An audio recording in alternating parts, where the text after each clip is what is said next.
All right, Dan Heyer here, and I'm in my woodshed area. And so yesterday I posted a transcription from the JAS Quintet album Bird Ritual Interrupted for the song Crows, which we recorded a little over a year ago and released it. I can't remember exactly what day now because it all kind of blurs together, but close to a year ago we released it. And so anyways, I just thought it was an interesting song, something fun to share during this time, and it's a Crows is a 10-bar blues in 11/4, and so 11/4 seemed daunting to me at first, but as we rehearsed it, we got really used to it, and then as a band we essentially, at least I personally don't think of it as 11/4. I almost think of it as a phrase plus 5 plus 6, okay? And then I break down those into phrases of 3 and 2. So first what we're going to do is we're going to look at the phrase of 5, so essentially the first half of the groove, okay? And so if you see on the transcription, I actually wrote it out in 5/4 and then 6/4, but if you were to look at the lead sheet of the song, it is in 11/4, okay? And so in the 5/4 measure, I broke it down into 3 plus 2. And so the first 3, actually throughout the whole thing, we're almost playing eighth notes and throughout the entire 11/4 measure. And so the first 3 is really simple. The bass drum's just hitting beat 1 in the E of 2, which is an ensemble figure with the keyboards and bass. And then snare drum, we're going to hit 2 and 3. So it would sound like this. 1, 1, 1, and 1. Okay? Pretty simple. If you slow it down, 1 and 1 and 1 and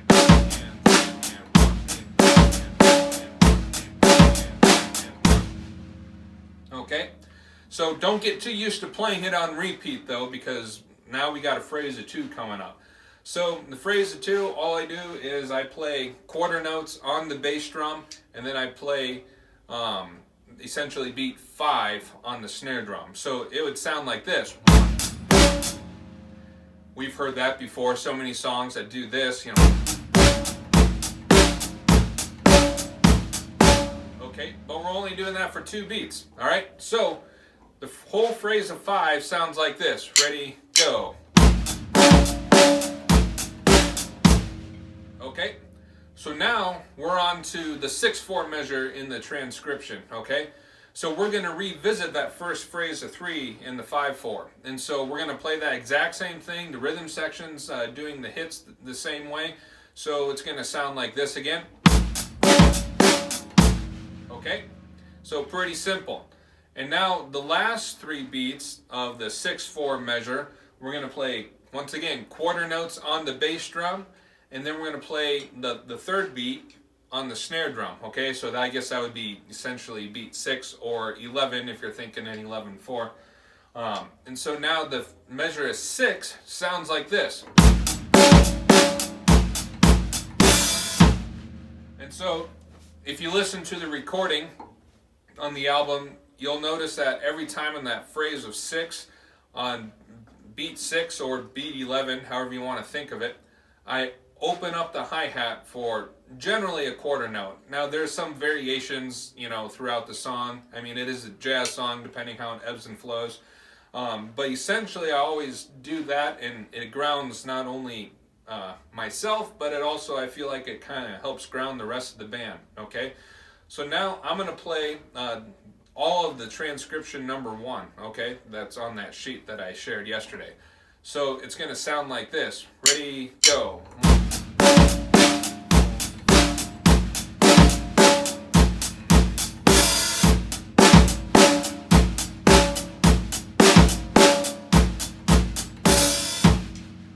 Okay, and that would work throughout the entire tune. Sometimes, obviously then ebb and flow with dynamics, and sometimes rather than playing the hi-hat, I'll play the ride cymbal. But that is the core groove. That is what any variation I do is based off of. So now, if you look at the variations, you'll see on number 2, all I did was I threw in some essentially 3/16 notes in a row, like that on there. And so in the 5/4 measure, it would be on beat 4, and then in the 6/4 measure, I would do that on beats 4 and 5. So it would sound like this. Ready, go.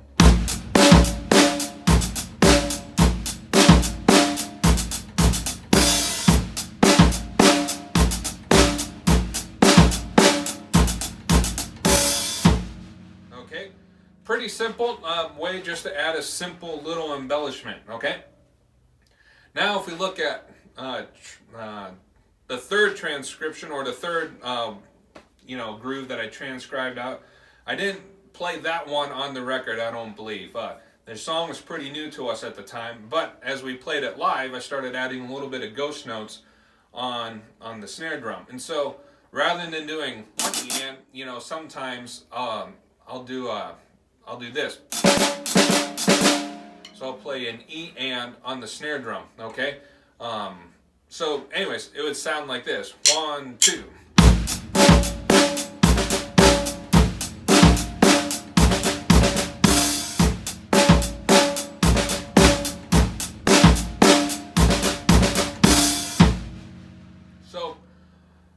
So that adds a fun little flavor to me, at least, okay?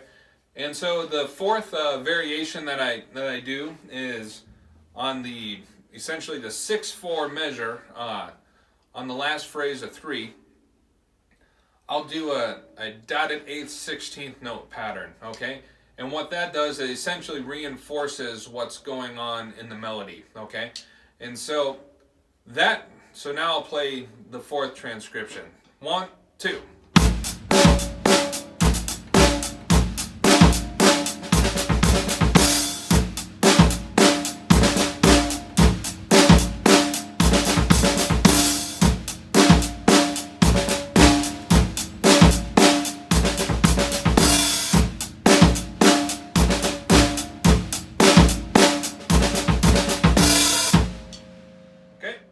So that goes through all the variations, or not all the variations, just the 4 that I wrote out. And so obviously I'll change it up. I'll change up snare drums that I'm playing if I have 2 snare drums.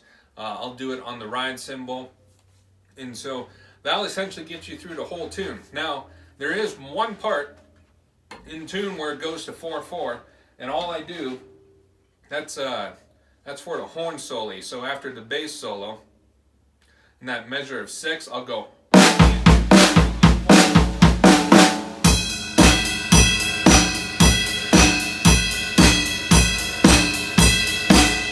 Okay, I do a 4 on the floor groove right there during that part, and so and then for the, I'm sorry,